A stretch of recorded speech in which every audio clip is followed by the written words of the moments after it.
linh nghe ngô cứ mà nặc gì thằng ngô mong xem mong men vui năm về để kim ye năm buông tâm về tâm ăn ngô cứ là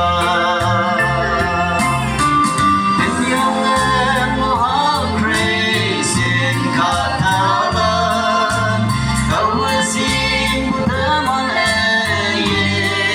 trên nào thì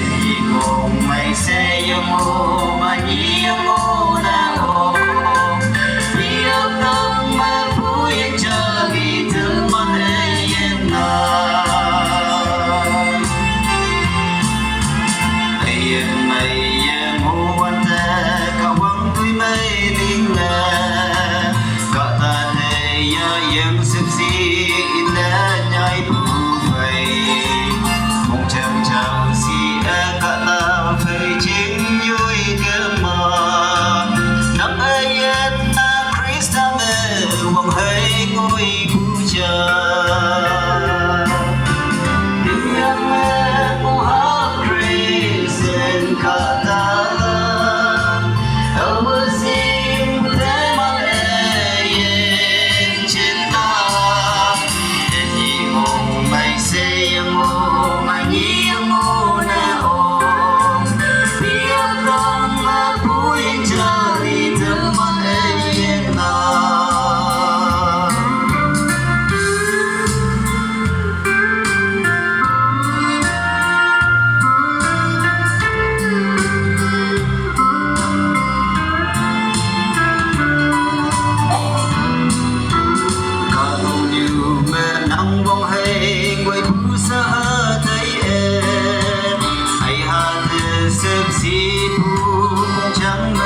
nắng về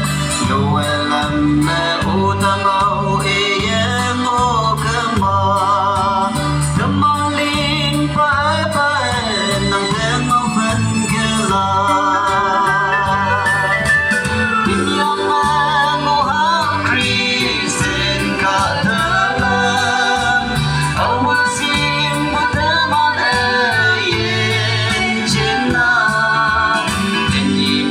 mày sẽ yêu ngô mà yêu ngô nè ô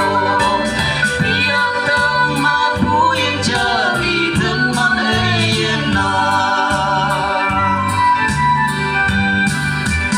người mày liền nghe ngô bu cỡ tơ lan thề để kim ye nang buông thang ăn chính iman chiên